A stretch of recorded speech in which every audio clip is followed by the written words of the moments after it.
My apologies. Okay, okay. I'm sorry. I jumped the gun a little bit. All right, this is Ron. Good morning. It is about 11:03 a.m. Sunday morning, December 8th, and let's get started with our day. Okay. See if we have any questions. Questions or comments?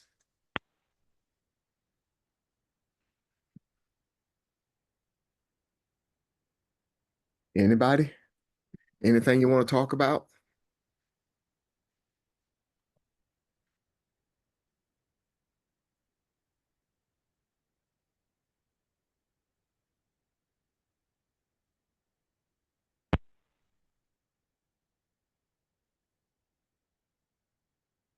I'm Anything, sorry. anything you want to talk about? I mine. I want to wait. I want to do a little bit more research and so if you have something.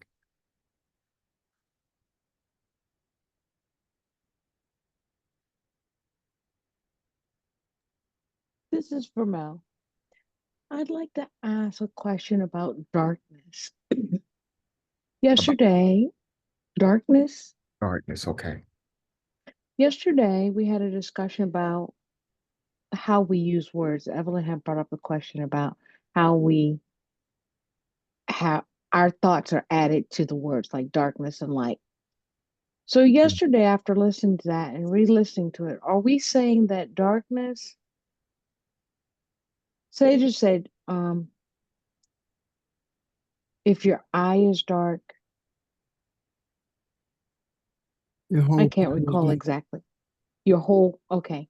So as we grow in awareness, are we growing out of darkness? Is my question.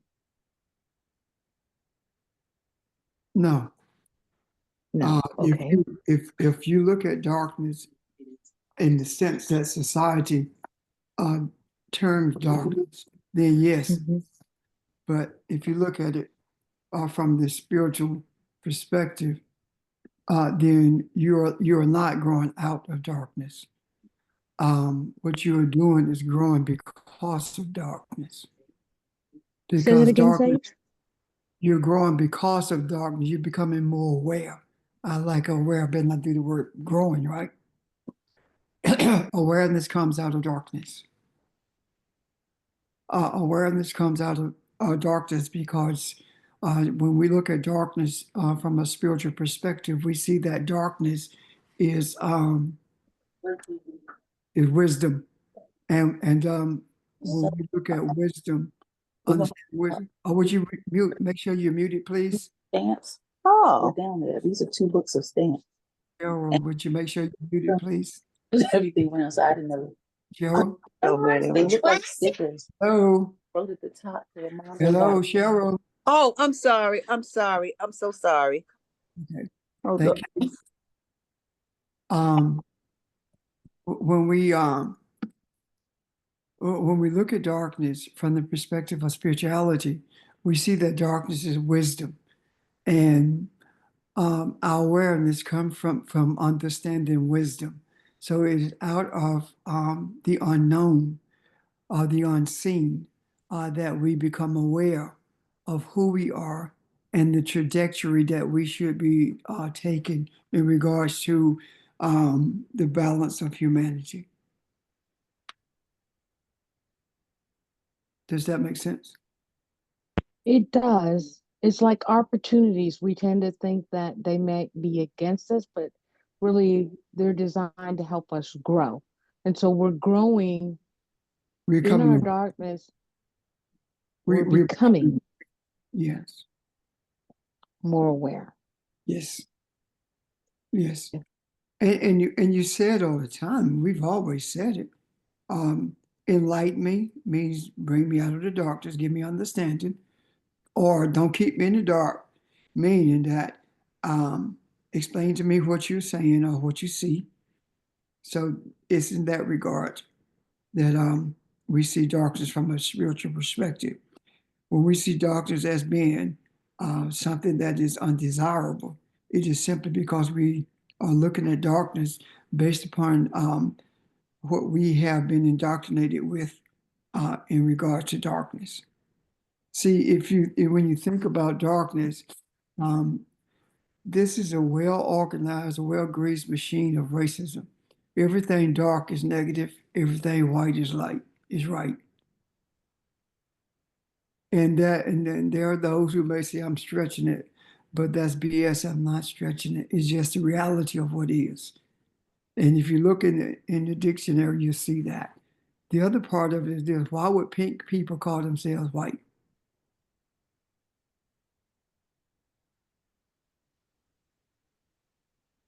Because white represents purity. Go ahead, Ron. No, I was just going to add to what you said. It's also a part of the self-hatred. We've been taught to hate ourselves, and you hear things like dark or black, or it becomes personal to us. It's part of how we define ourselves as well. So in what we're doing now is uprooting all of those negative vibes that have been there, that become comfortable with.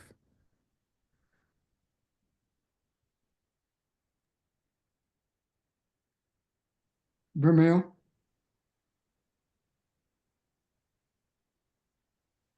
Thank you for that explanation. It really cleared that up for me. And that helps a lot. Okay, thank you.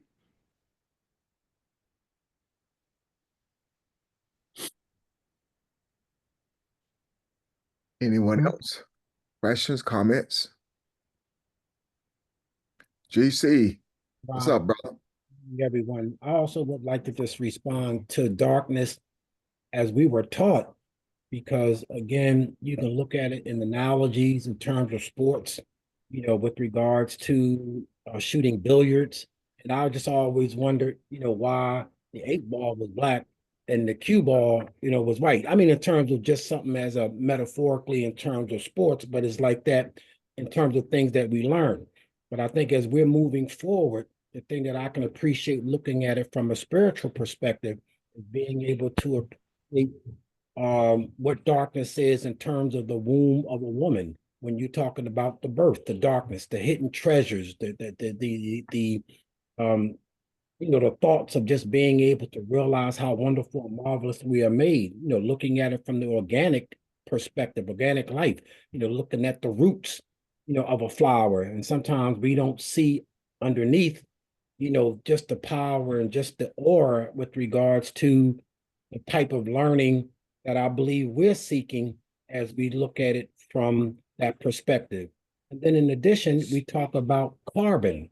We talk about the universe and the darkness and the unknown. And so is that something that's negative? Is darkness negative? No, it's wonderful when we can look at it from that perspective in terms of the process of becoming when we talk about Kepler. So I just want to share those thoughts in addition to what was already said.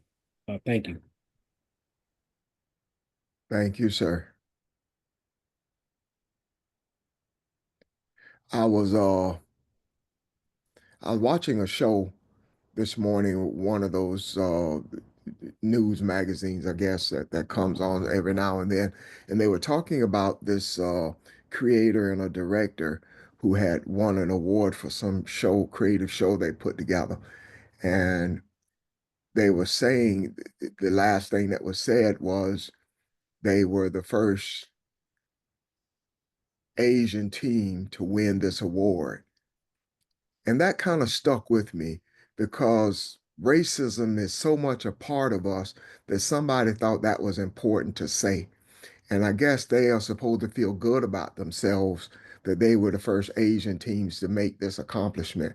It doesn't matter what it's done in this country. Here it is, 2024, and race in every avenue still plays an important role. It has to be part of the celebration that you are Asian and you accomplish these goals.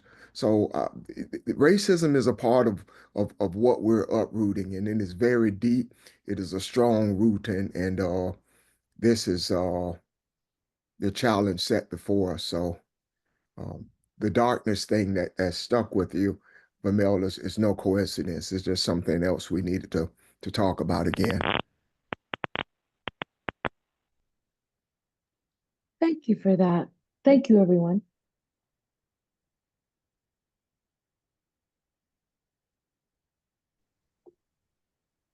Anyone else? Thank you, George. You're welcome. Questions or comments? Doesn't have to be on this, on anything.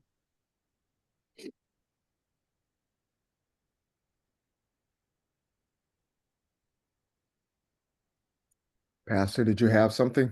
Yeah, I want to bring something up. Okay. We have been talking about,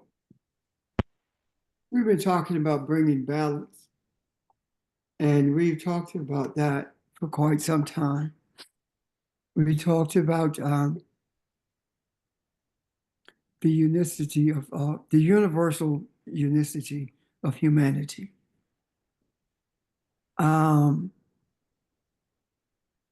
I see that taking shape now more than I've ever seen it before in my life, and I see it in the form of what's being manifested. And what triggered that is when I gave, actually, when I gave thought to what was happening in Syria and what happened in South Korea. The idea in South Korea of martial law and how quickly the dissidents in Syria, excuse me, are conquering Assad's regime, conquering the Assad regime. It was like it's happening overnight. And I don't want to get into the details of it because it could prolong what I'm trying to talk about. However, those who are considered the rebels are the ones who seek to bring unity to the country, to the people. And I think it's at odds with the rest of the rest of the powers around the world, whether it be France or Germany or America. These powers are representative of what these people, rather authoritarians, as is Trump. And the question I raised within me was, why is it that at the period when we feel very comfortable about where we are in terms of bringing balance to humanity, all of a sudden we see all of these authoritarian regimes coming to life or rising up in different places. And the Creator showed me something. We've talked about, in order for anything to change, it has to first be exposed. The people have to see what needs to be changed and how it adversely affects them before they begin to move in the direction to free themselves. As I look around the world, I see people like Elon Musk are in a very festive mode. They're celebrating the newfound power and relevance that they have. The idea of Elon Musk spending $200+ million in this pack for Trump that he RBG line about Ginsburg being in league with Trump when it came to abortion, those kinds of things. And it dawned on me, when people are the most festive, whether it be in sports or whether it be in life itself, they need to be careful because they are headed to their doom. Example, the worst thing that you can do if you plant it's football season. If you play on a team, the worst thing you can do is talk about them and how easily they are to be defeated and what you're going to do. All you do is actually put yourself in a place to be defeated. And that's what I see was this festive mode that surrounds Trump and the rest of the authoritarians around the world. They are on top. But also I see something else. In France, the liberal government of what they do name? Come on, help me. Macron? Macron, the liberal regime of Macron is in defeat. It's going down to defeat. There's a vote of no confidence in his government, and then I see the same thing in America, where the liberal government has been defeated, and who came together to defeat it are usually the far left, far right. I see this everywhere. So what I'm seeing is that the exposure that we are talking about in America that needs to take place is taking place all over the world, and that brings me to the place where I must conclude that the balance or the unicity of humanity is much closer than we think, and it's not just a seed that has been sown in America. It has been sown worldwide, and if you really think about it, it's in not only Eastern European governments or Western European governments, but it's also in America as well. And it's not, it's to all the governments that are being propped up by Europeans. And when I say Europeans, I include America because America is actually a European colony. So, so I'm saying in essence that the fall of European hypocrisy as well as European authoritarianism is on the horizon and is closer to a reality than we have ever expected. The universe has spoken, and excuse me, and when the universe speaks, it also sends a message of what it is saying to humanity. And I do believe that this is the message that is being spoken to humanity, that the hypocrisy and the overt racism is at its end. And when it comes to a place of defeat this time, it will not have the space to rear its head again because the hearts and minds of people will be different than what they are now, and that righteousness will prevail because people will be shown what they need to see in order for the change to be effective. Now, don't get me wrong. I'm not saying that everyone is going to see what we are being shown. The change is going to come in great part because people are seeing what's being taken away from them.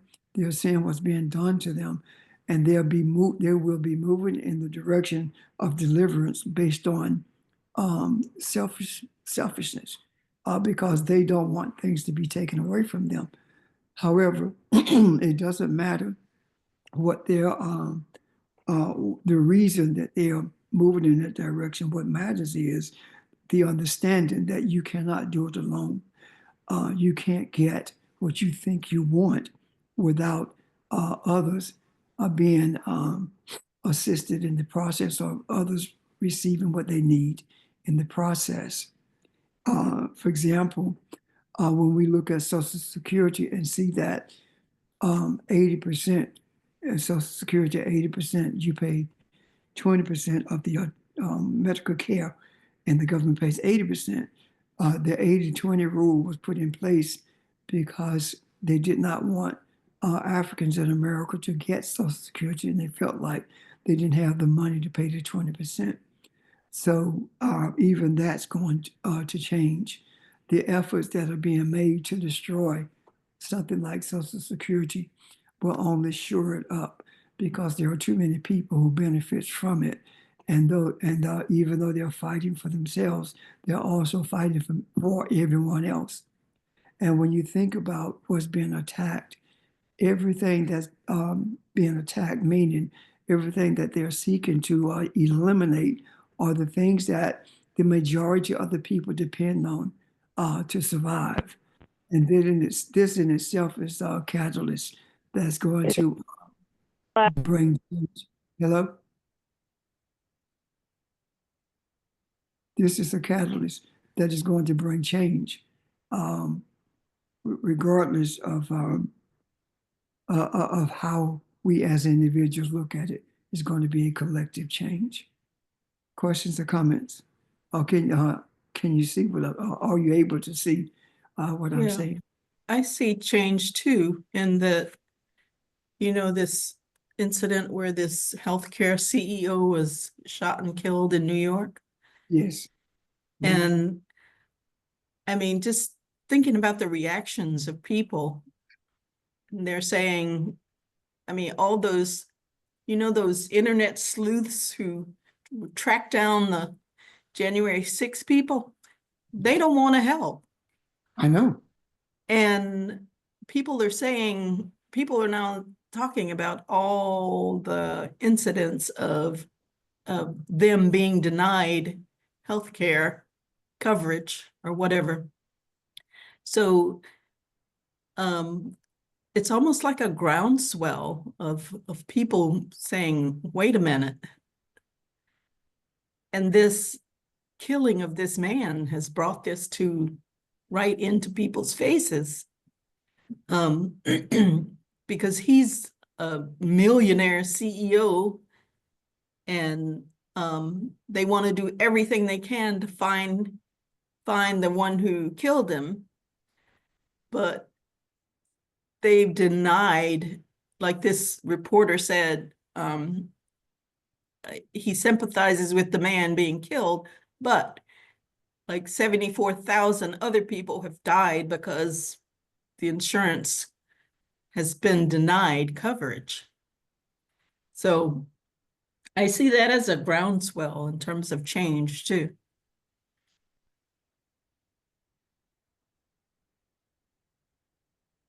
Absolutely.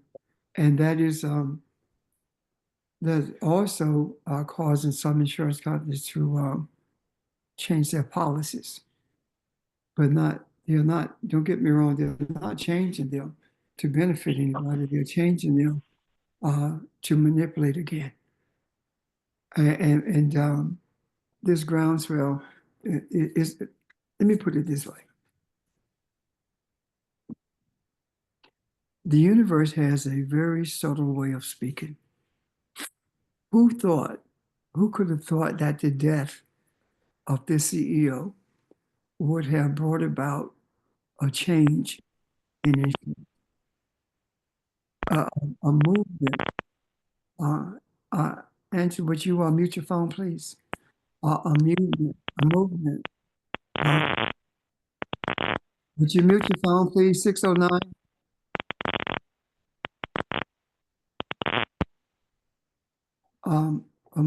Brought about a movement that's going to end in healthcare for everyone.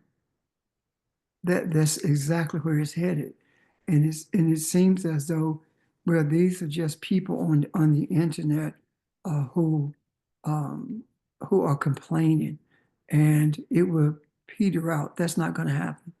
It's not going to die out. It's going to increase, and we need to probably um, be cognizant of what's going on because these, as we have seen in the past, people have risen up, but it didn't last long. But it's different this time. It's different, and the difference is that there are people who are standing in the gap. There is a bridge between what people need and the manipulators. And that bridge is magnifying what people are suffering from, so that people will begin to strengthen their resolve when it comes to change. Thank you.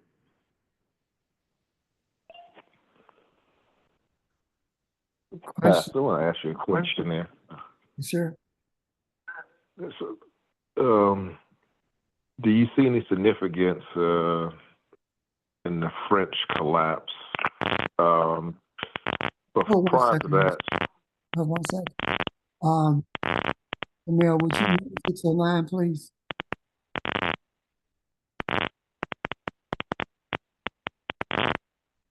You said 609? Yes. See. Okay, yes, go ahead. no, I just had seen an article and a report a couple of weeks prior to that 40% of France's economy is going to depend on African nations and developing relationships and maintaining relationships with them. It seems like they're going to have to depend on Africa actually to get their economy, corrected or fixed. And it just led me to think about, probably how much they've stolen from countries in Africa, and now it's their strategy is basically going to be that they're going to have to depend on that to bolster their economy, because they really don't have anything in France. Right. I thought that was pretty significant. That's extremely significant, yes. We talked about the first, second, and third worlds yesterday. There is a quad battle between the first world of Europeans and the second world of the Chinese in Africa. And the Chinese are moving into Africa in a different way, but for the same purpose as Europeans have moved into Africa, and that is to rob it of its resources. And France is becoming a public, is showing us, giving us public knowledge of what's taking place in Africa in terms of stabilizing capitalist countries. France is not the only country that depends on Africa for capital stabilization. The US and other European countries are, matter of fact, all first world countries, and are there because of the resources of Africa, and as quiet as it's kept, in particular Haiti also.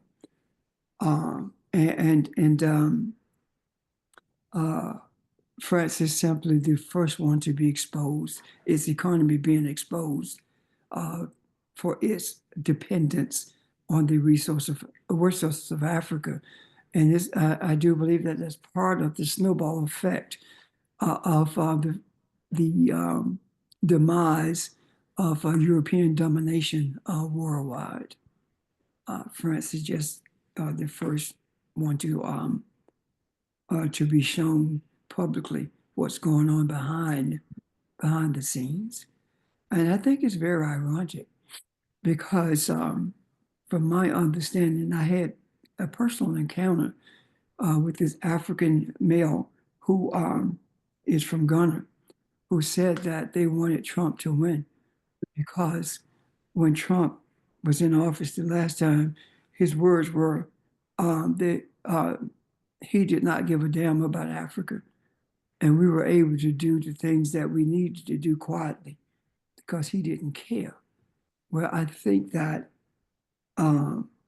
he's going to, he along with others who believe as he does, are going to have a rude awakening in that it's going to be made public how much the world depends on Africa, and at the same time, that being made public, the domination of Africa is going to become more public as well. And the efforts that are being undertaken in Africa for Africans to be to choose their own leadership is going to be seen more widely, and is going to experience the onslaught of Europeans and Chinese, for that matter, when they began to resist the domination that they exerted over Africa and its resources. And no one want to talk about it, but that's a huge part of what's taking place in Haiti right now, a resistance to the European domination. The raping of the what is it, iridium from the mountains in Haiti. I hope they, Well, that's been going on for a long time. yes, it is. But the thing that occurred to me while you were talking is I see so clearly in this moment how Africa and Africans are the life of this planet. Yeah. I mean, everything has been taken from there, from religion to all the way down to just the smallest mineral that people were using for whatever. I mean, it's like they've depended on Africa for everything. Everything that's part of the industrial first world Complex. comes from Africa, Yes. really. And you're right. The world cannot survive without Africa.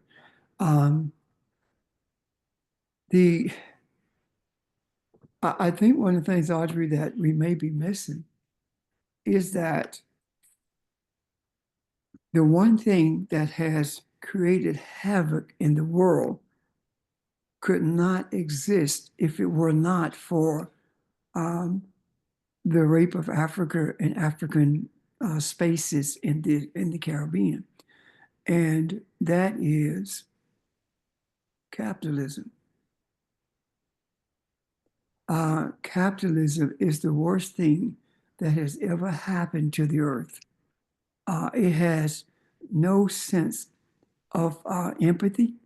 It has no sense of being a beneficiary to humanity. It only benefits those who are European in derivation and mindset, because the Chinese are simply have a European mindset, and that's why they are doing the same thing.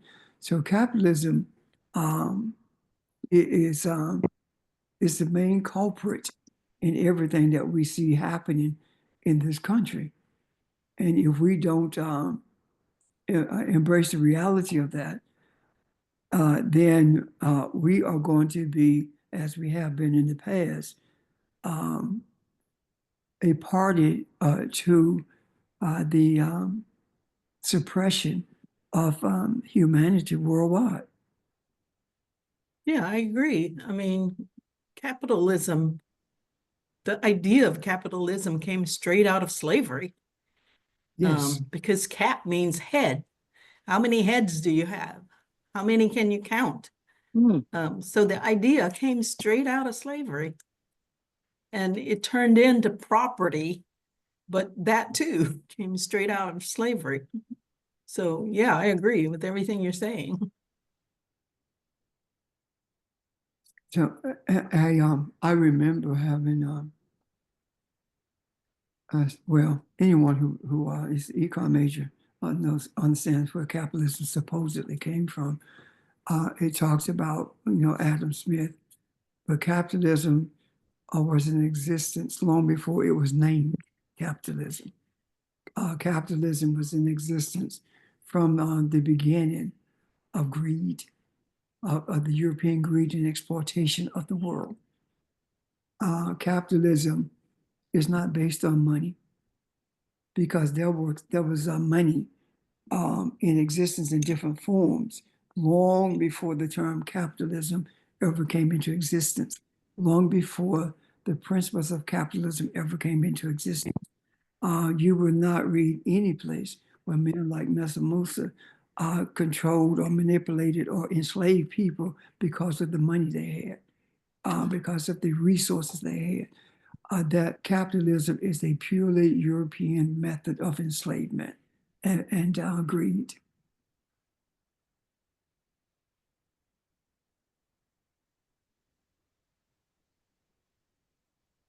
Oh, and by the way we are manipulated through capitalism is that we are told that socialism and communism are awful things, and you don't want to be a socialist. That's why you don't want health insurance, because that's socialism. That's the dumbest thing I ever heard in my life, but people buy into it. The largest socialist program, one of the largest in the world, is the VA system. That's pure socialism. The largest one in the world is the coalition of billionaires around the world. They benefit from socialism every single day. They are the largest beneficiaries of socialism. They use all the public resources and pay no taxes. The people who are called middle class people, who are actually people just living one step above poverty, these people are the ones who maintain the public systems that enriches the billionaires. So those are the kinds of things we must take into consideration. And yes, you're sitting there probably thinking, what does this have to do with Christianity? Everything. Christianity is the most capitalist supporter of greed on the face of the earth. Christianity is more of a supporter of capitalism than those the people who think that they can become rich simply because somebody told them they could. It is a microcosm of what this capitalism really is. If you look at the structure of religion and the structure of corporations, you will see the same structures in place. They're structured the same way. And quite frankly, the goals are the same, and that is to maintain the status quo. Questions, comments? By the way, ST, did that clear? I help you with what you were saying. Or did that respond? That response, rather, was it sufficient? Oh no, no, absolutely. I was just looking at the irony of it now, and what that really meant for us going forward. Because, like you said, the exposure of I guess you can call it the exposure of those crimes and things that were underreported are now, it makes sense in front of your eyes, but you just really don't pay attention to them. But now it's really being highlighted. I just thought it was ironic that they depend so much on that. Like that's almost half of what they depend on, and they really don't produce anything there. But these are the same countries that restrict or make it hard for Africans to become citizens there, and they really fight against that too. You're right, and as in regards to that, it is Africans are not really citizens of the Africans in diaspora, especially, are not really citizens of any country.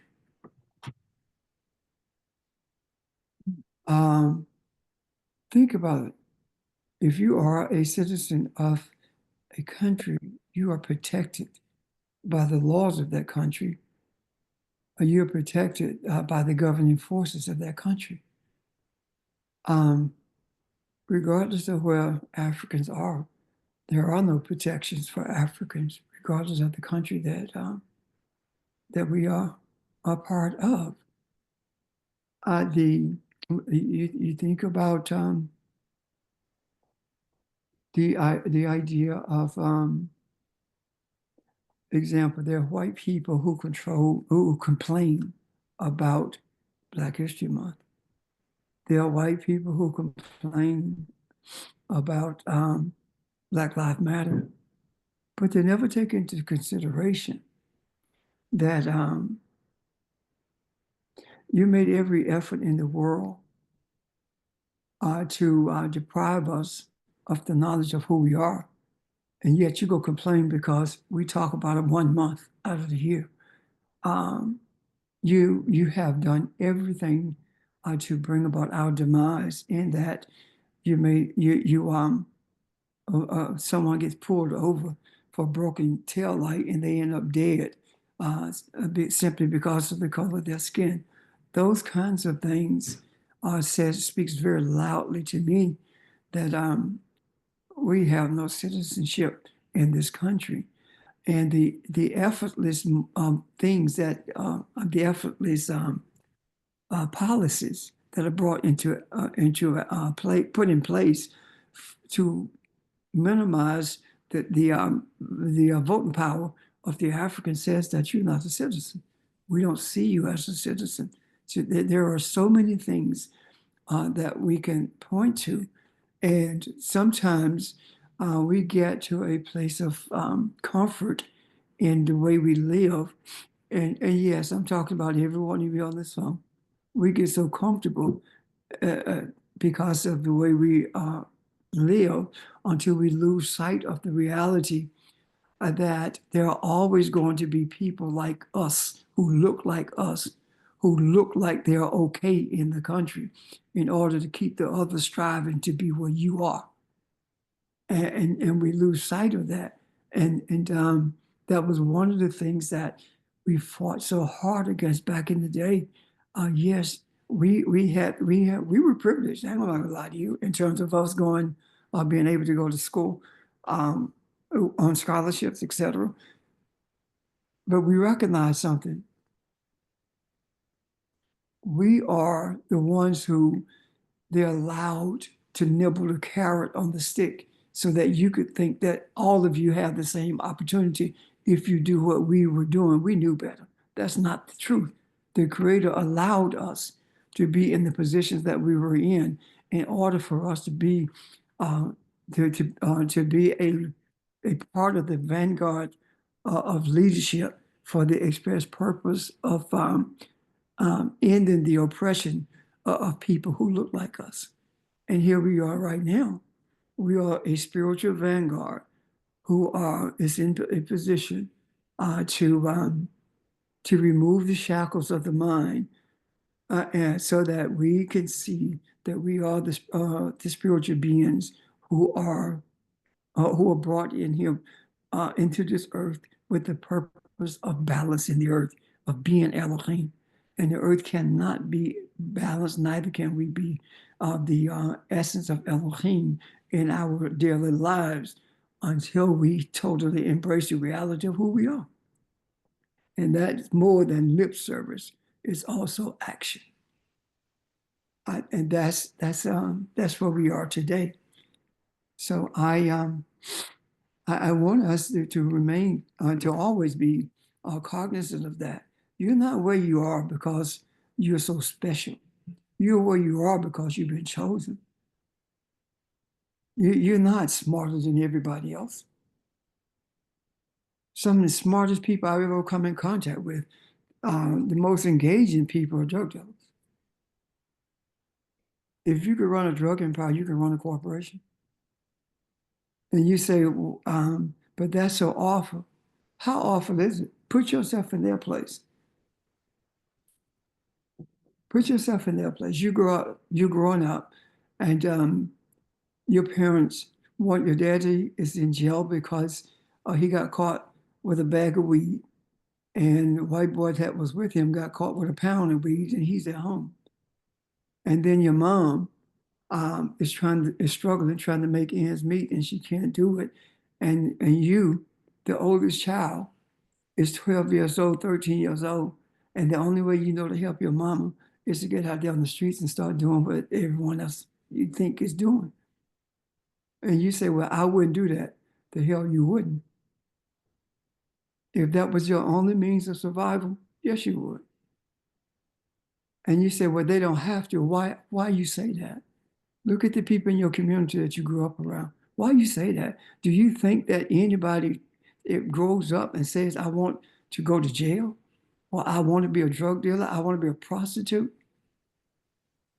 They have the same ambitions as we have. The difference is that the opportunities that we got, they didn't have. I know someone right now who's several people, matter of fact, who sold drugs from childhood. I'm talking about 10, 11, 12, 13 years old because they didn't have another means of support. Am I justifying it? No, I'm telling you the cause of it. That's not a justification. There is no justification of it, just like there is no justification for putting people purposely in those positions where they don't have a choice except to do that. And yes, there are those out there who are engaged in that kind of activity simply because they think it's popular, they think it's cool. When you listen at the songs that people like Clive Davis allowed to be published, to be distributed, those songs are not positive at all. The songs that talk about killing black folk, the songs that talk about slinging drugs, all these songs, all these rap songs that are allowed to be out there. And please do not try to engage me in a discussion about music, because that's not what I'm talking about. They engage in these songs simply, and they push these songs because they are negative. I was listening to this guy talk about, he said, ask yourself this question. He said, he asked music moguls about the message that they're delivering. He said, would you produce a song that rapped about killing multiple dogs or animals, just mutilating or killing animals? No. Well, do you think that you could market a song that talked about killing white people? No.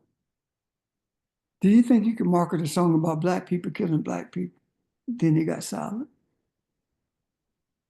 What's the difference? You cannot sell it. You cannot produce a song that talk about killing white people.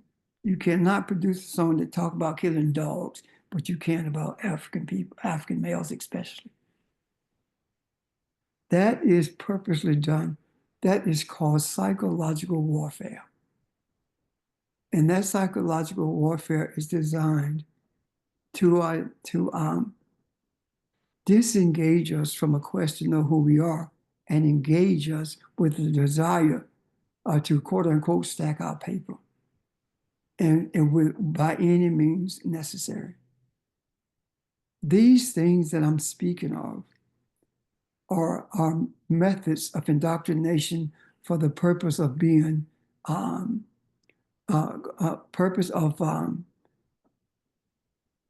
maintaining your own bondage, sustaining your own bondage without even thinking about what you are doing. And those of us who been able to escape there or have never had to do that look down on people because of what they do without even knowing why they're doing it. The society is designed that way. There are more white boys and black dudes out there selling drugs, but only us go to jail primarily, and everyone else gets a slap on the wrist. You say, why are you talking about that? This is what you call back in church Jesus talk. This is talking about the least of mine. And the least of mine is talking about those who are considered to be less than the rest of the population. Those who you think are less than you because they have been to jail, because they're in jail, because of things that they have done. You have to look at circumstances and understand why people do what people do. Yes, there are some out there who will do anything regardless of what the circumstances are. But the vast majority of people who are engaged in those kinds of things are not doing it because they want to. They're doing it because that's all they know, or they are doing it simply because they need to survive. The last thing I want to say about that before at least stopping for comments is this. If this is not a system designed to keep people in a place of bondage, why is it that you make it a point to arrest a 15-year-old boy, particular African boy, and you charge him with a felony, and then when he gets out of jail, he cannot go stay with his parents because they live in the projects. He cannot get a job because he's a felon. He cannot vote because he's a convicted felon. Yet DeSantis can give what you call it to Donald Trump so he could vote for himself. Exception. He made an exception to the rule because Donald Trump was a felon. This kid cannot get money to go to school because he's a felon. This kid cannot get certain jobs because he's a felon, even if he does go to school. So a system that's designed like that is designed to keep you in a place of mental bondage, keep you in a space of poverty, keep you struggling so you don't have opportunity to even consider what we are talking about because survival is paramount. We have been chosen to do what we are doing. And if we were in a day-to-day struggle for survival, we would not have the intestinal fortitude to move in this direction of seeking freedom for those who are unable or unwilling or unaware of fighting for themselves. And the overseer, the gatekeeper to make sure that this continues is religion. I'm done.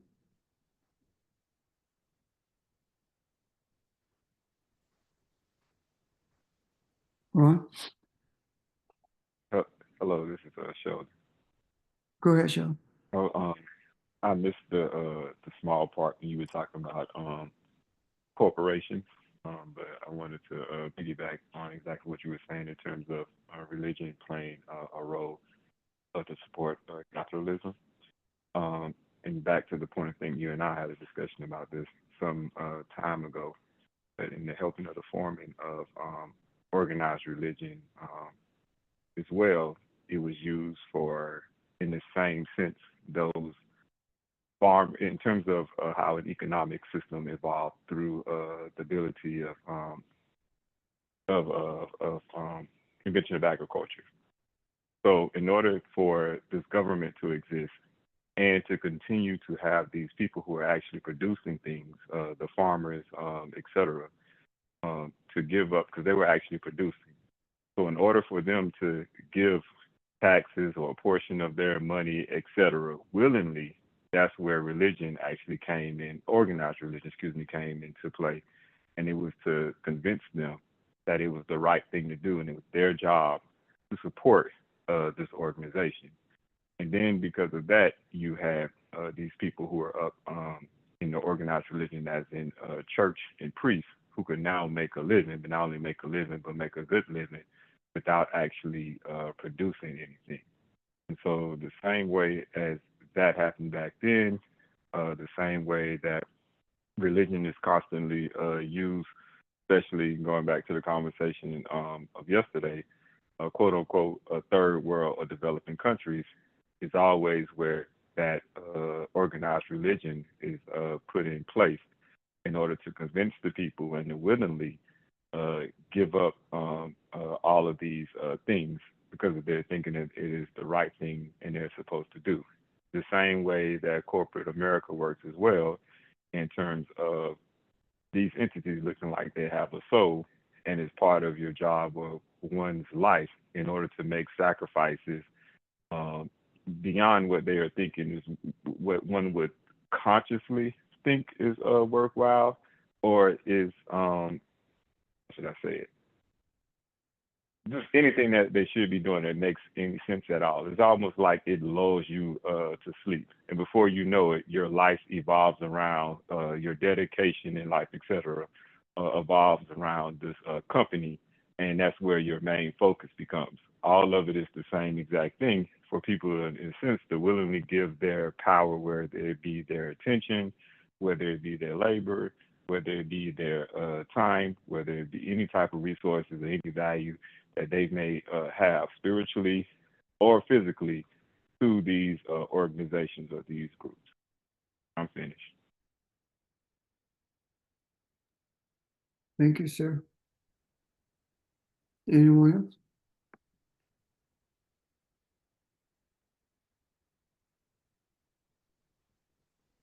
Ron? You're muted, Ron.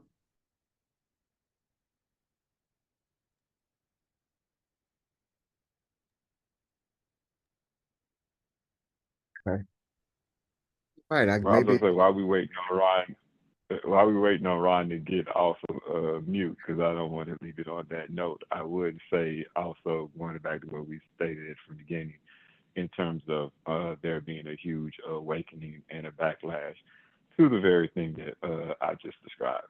All right, I'm done now. Thank you, sir.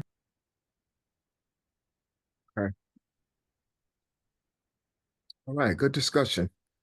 Maybe a good place to pause for the day if there are no more questions or comments.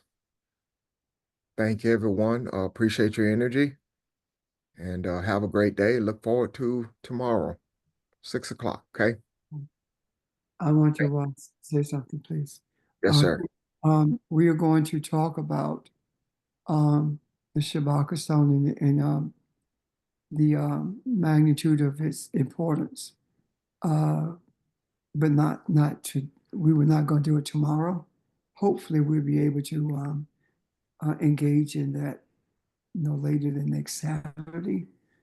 And the reason is being prolonged is because there is a need for us to make sure that we understand it well enough to be able to teach it differently than what is written in the book in terms of being less complex, more palatable in terms of understanding it based upon Christianity, something that we're familiar with, and see how Christianity grew out of the Shabbat stone as did all other religions. Thank you. Okay. Thank you, sir. All righty. Have a great day, guys. Thank you, Thank you. everyone. Everyone, Thank you. Have a good evening. have a good